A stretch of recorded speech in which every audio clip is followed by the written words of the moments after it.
Sampai salam. Assalamualaikum warahmatullah. Assalamualaikum warahmatullah. Lalu diri lagi tanpa menggunakan niat, ya. Karena kita sudah niat di awal, ya. Kenapa kita tidak?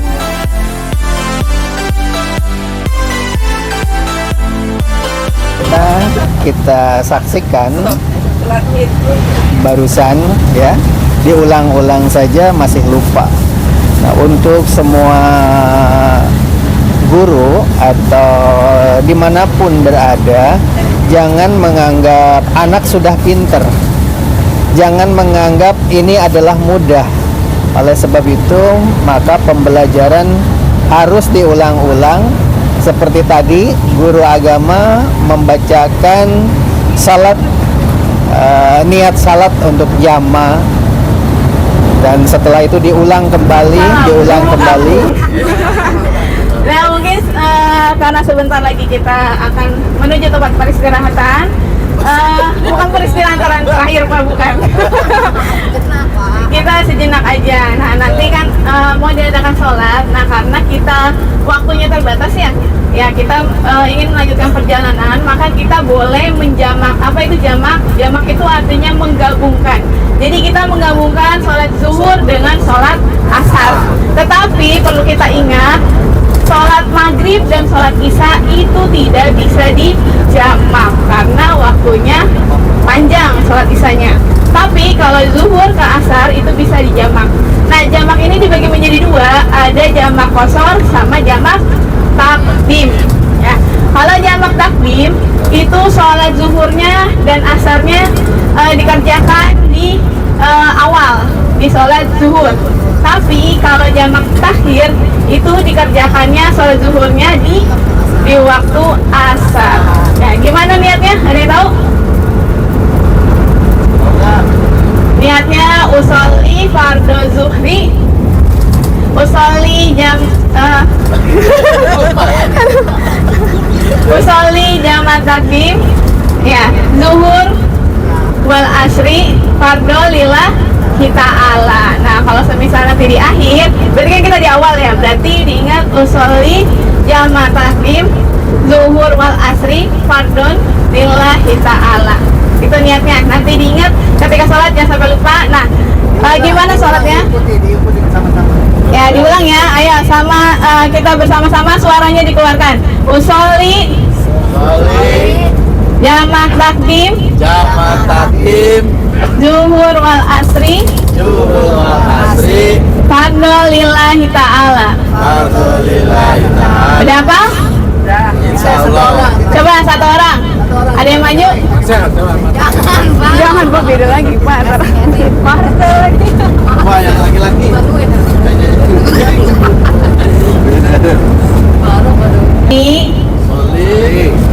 Usolli jamak takdim, zuhur wal asri arba'a raka'atin fardhu lillahi ta'ala. Nah, ada di sini jamak. Kalau misalnya kalian niatin jamak, itu berarti kalian melakukan sholatnya 4-4. Jadi seperti biasa, tapi dalam satu waktu. Misalnya sekarang kita melaksanakan sholat zuhur dan asar. Nah, berarti kalian melaksanakan sholatnya itu seperti biasa. Niat di awal, tetapi ketika sholat yang kedua itu tidak usah niat. Jadi misalnya pertama, usolli jamak takdim, zuhur wal asri fardhu lillahi ta'ala, Allahu akbar. Itu sampai 4 rakaat sampai salam. Assalamualaikum warahmatullah. Assalamualaikum warahmatullah. Lalu diri lagi tanpa menggunakan niat, ya. Karena kita sudah niat di awal, ya. Kenapa kita tidak menggunakan jamak qashar? Ya, karena kalau misalnya jamak qashar itu diringkas. Qashar itu artinya ringkas. Berarti kita meringkas 2, ya. Yang tadinya jumlah rakaatnya 4 diringkas menjadi 2. Tapi kita di sini menggunakan jamak takdim aja, ya. Biar kalian niatnya tidak rancu, ya. Udah apa kan niatnya? Udah? Kayaknya ragu-ragu. Coba satu orang, ada yang hafal? Jenis apa? Disti apa enggak? apa-apa bareng-bareng. Aulia. Bismillah dulu. Revawani. Salah juga nggak apa-apa, mumpung ada gurunya. Jamaah takdim. Bismillahirrahmanirrahim. Usolli jama ta'dim zuhri wal asri lillahi ta'ala. Arba rakaatin. Ta'dim zuhri wal asri Arba'a kata ini lillahi ta'ala. Rakaatin. 20. Ta'dim zuhri wal asri arba'a rakataini raka'atin lillahi ta'ala. Fardo lillah.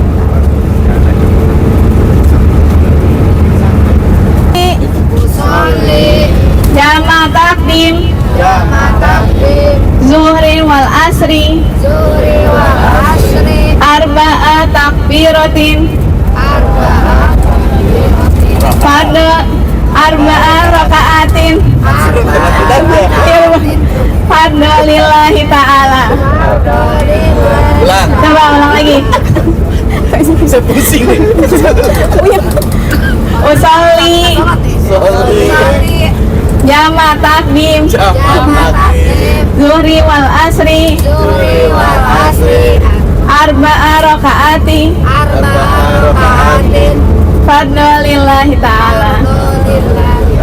Yang dilakukan itu diantaranya adalah pembacaan salat jama qasar atau salat jama, karena dianggap hal biasa dan ternyata kita saksikan barusan ya, diulang-ulang saja masih lupa. Nah, untuk semua guru atau dimanapun berada, jangan menganggap anak sudah pinter, jangan menganggap ini adalah mudah. Oleh sebab itu, maka pembelajaran harus diulang-ulang. Seperti tadi, guru agama membacakan salat, niat salat untuk jama, dan setelah itu diulang kembali. Walaupun salah juga tidak apa-apa, karena ini dalam proses pembelajaran. Tetapi ketika nanti pada prakteknya salat di rest area atau di masjid, di perjalanan wisata, insya Allah semuanya akan ingat atau tidak ada yang melakukan kesalahan. Ingat, yang namanya dunia pendidikan itu adalah pembelajaran. Jangan sampai belajar salat jamaah, takdim atau jamaah qasar dan lain sebagainya itu hanya diberikan di kelas saja pada saat PBM. Justru yang paling penting itu pada saat ketika kita melakukan perjalanan seperti ini. Begitu juga tentara pada saat berperang atau bertempur, itu bagaimana caranya salat sambil memegang senjata. Walaupun dalam keadaan sedang bertempur, sedang berperang, itu ada tata caranya.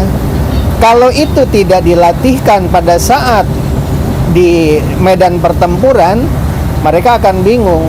Oleh sebab itu, bisa saja belajar sholat sambil berperang, misalkan begitu, sehingga ketika terjadi apapun, mental kita itu sudah siap, tidak takut mati. Karena apa? Karena merasa sudah sholat, begitu. Inilah barangkali yang jarang dilakukan oleh guru-guru di sekolah manapun.